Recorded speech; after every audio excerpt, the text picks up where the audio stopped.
Assalamualaikum warahmatullahi wabarakatuh.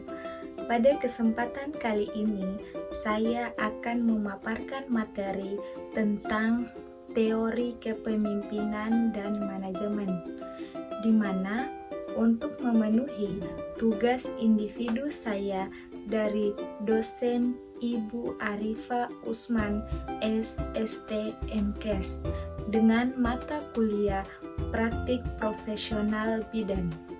Sebelum memaparkan materinya, saya akan memperkenalkan diri. Saya Waode Suryani dengan NIM B23061079. Baik, di sini saya akan menjelaskan pengertian dari pemimpin, kepemimpinan, dan teori kepemimpinan.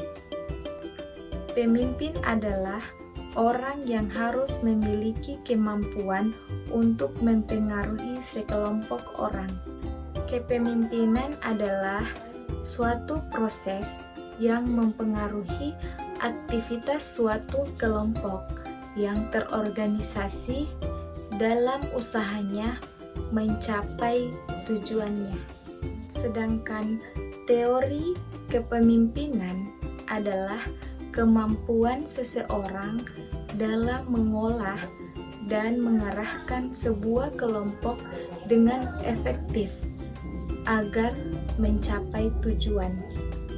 Jadi, dapat dipahami dari beberapa pengertian di atas bahwa kepemimpinan akan muncul apabila seseorang yang sifat dan perilakunya mempunyai kemampuan untuk mendorong orang lain untuk berpikir, bersikap, ataupun berbuat sesuatu sesuai dengan apa yang diinginkannya. Kemudian ada beberapa jenis-jenis kepemimpinan. Pertama, kepemimpinan autokratis, di mana segala keputusan berada di tangan pemimpin. Kemudian yang kedua, kepemimpinan demokratis, di mana pengambilan keputusan dilakukan secara musyawarah. Kemudian yang ketiga, kepemimpinan santai, di mana peranan pimpinan itu hampir tidak terlihat karena segala keputusan diserahkan kepada bawahan. Kepemimpinan bidan. Kepemimpinan bidan dituntut harus menerapkan aspek kepemimpinan dalam organisasi dan manajemen pelayanan kebidanan, yaitu KIA atau KB, kesehatan reproduksi, dan kesehatan masyarakat di komunitas dalam praktik kebidanan. Pelayanan yang berkualitas akan memberikan hasil yang berkualitas, yaitu kepuasan pelanggan dan pelayanan yang bermutu. Kepemimpinan dalam pelayanan kebidanan. Ada beberapa poin. Yang pertama, berperan serta dalam perencanaan, pengembangan, dan evaluasi kebijakan kesehatan. Kedua, melaksanakan tanggung jawab kepemimpinan dalam praktik kebidanan di masyarakat.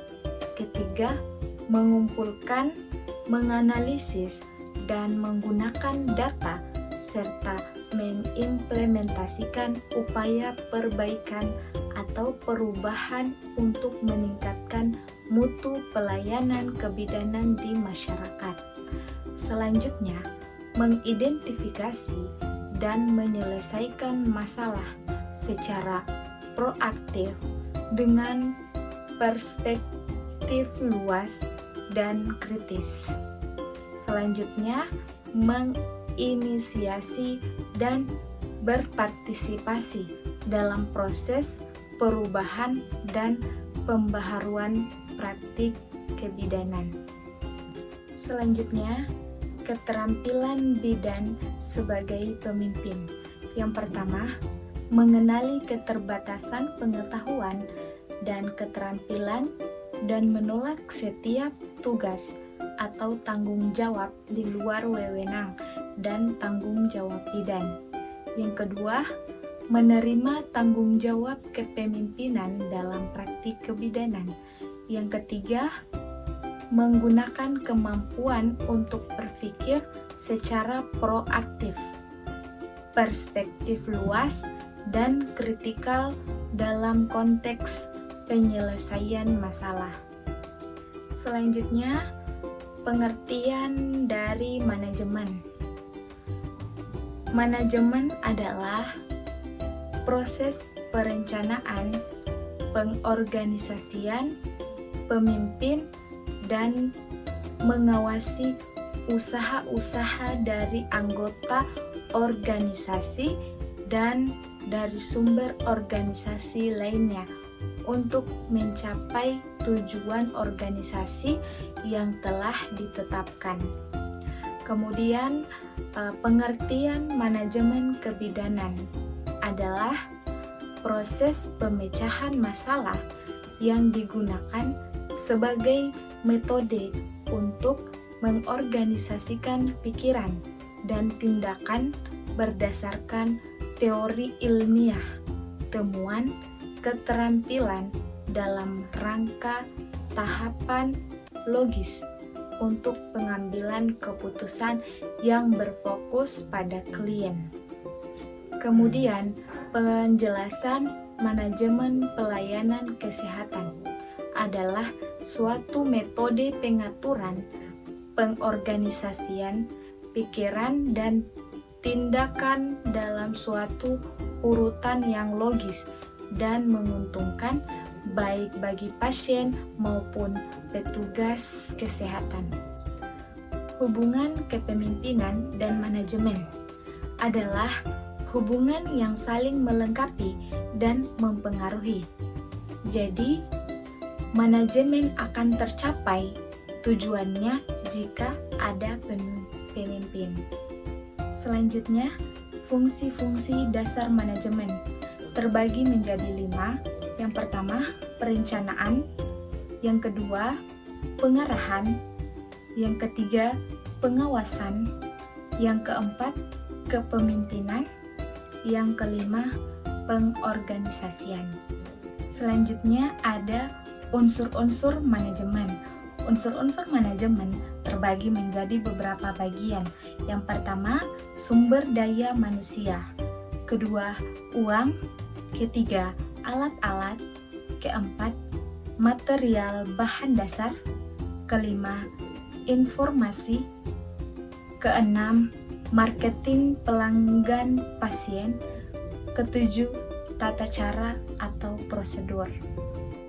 Baik, itu saja materi penjelasan dari saya tentang teori kepemimpinan dan manajemen. Apabila ada salah kata, mohon dimaafkan. Saya ucapkan thank you.